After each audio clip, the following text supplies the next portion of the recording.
Let's do some drywall.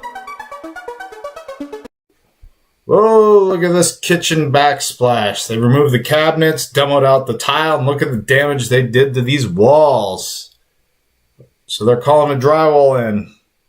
Of course, I'd like to rip out this whole area and replace it with new sheetrock, but their budget doesn't call for it. So what we're going to do is just patch in the bad areas and refinish the rest.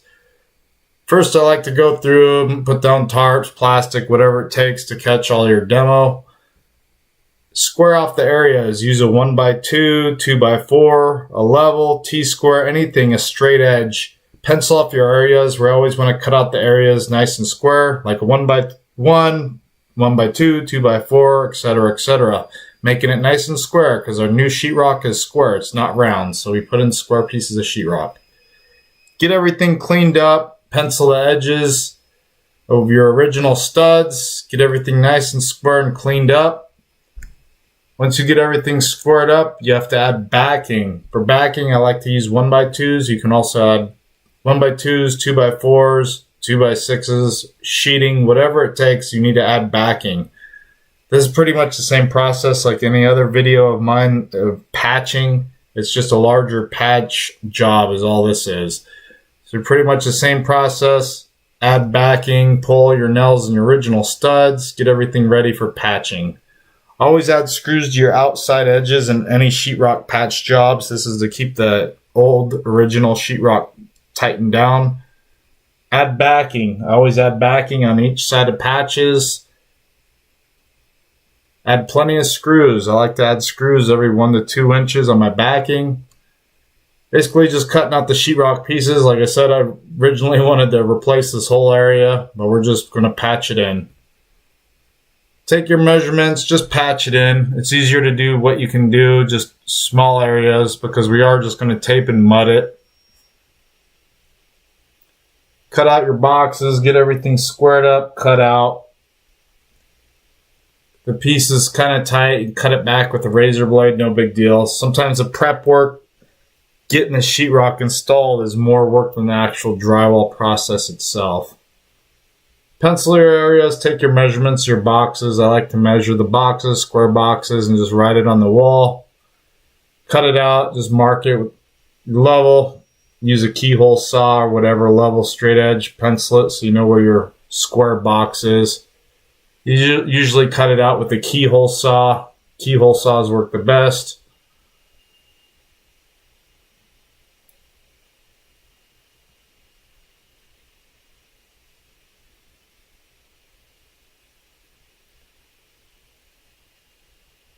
The box is tight, you just use a razor blade and cut it to fit. You're just basically whittling sheetrock to make it fit in place is all we're doing here. Cut it back, cut it back. You always have to change out your razor blades and your sheetrock knife so you have nice clean blades to cut through that sheetrock easy. I had plenty of screws. This is 1/2 inch drywall, so I'm using 1.25 to 1.5 inch sheetrock screws. Since I already finished this area, I'm just scraping everything down. I'm adding fiberglass tape. I'm basically doing everything I can every square foot before I move on to the next section. Same thing here. Take your measurements. Make sure everything's ready. I'm just piecing in the drywall.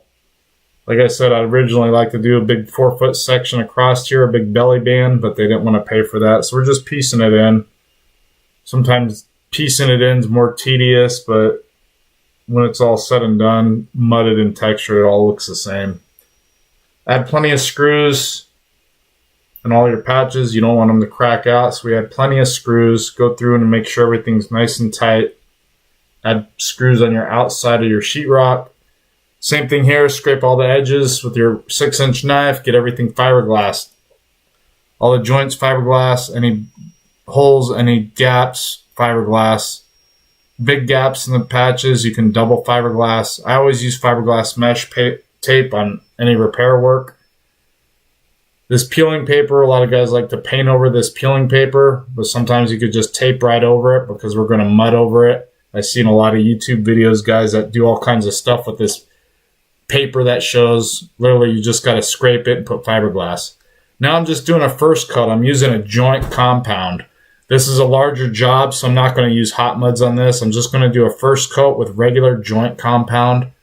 Get it nice and first coated, nice and heavy. I'm going to let it dry overnight and come back the next day and sand it with 100 grit sandpaper and turn around and touch it up with hot muds. And then I'm going to skim coat it again with another joint compound coat process.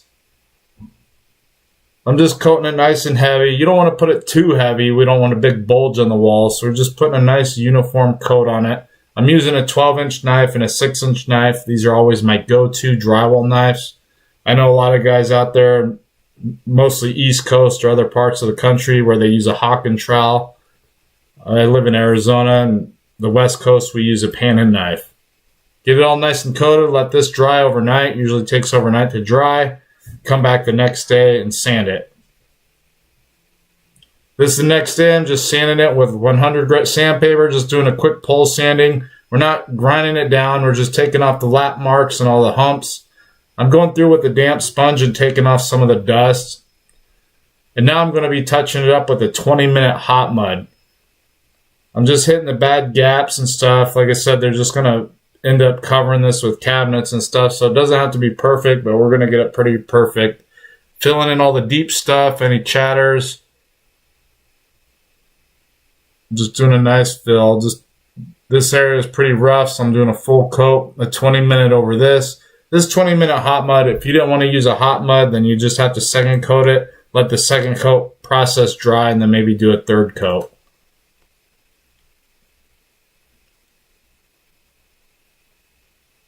I'm using a hot mud because I don't want to come back. This is my second trip to this job. So now I'm just doing a joint compound, just like the first coat, but I'm going past my first coat, past my touch-up hot mud areas. Nice tight coat. It's basically a smooth wall finish. It's not a perfect level 5 smooth wall, but it's a nice smooth finish. If they sanded this down the next day with 150 to 200 grit sandpaper, it'd be almost a perfect smooth wall. Notice how efficient these knives are. These people that use hawk and trowels, they're not efficient unless you're really good with a hawk and trowel. This is just a 12-inch hide drywall knife that I use, and an 18-inch pan and a 6-inch knife, and I did all this. A box of joint compound. I'm going past my original mud work. Always go past your next coat. You always want to go past your prior coat.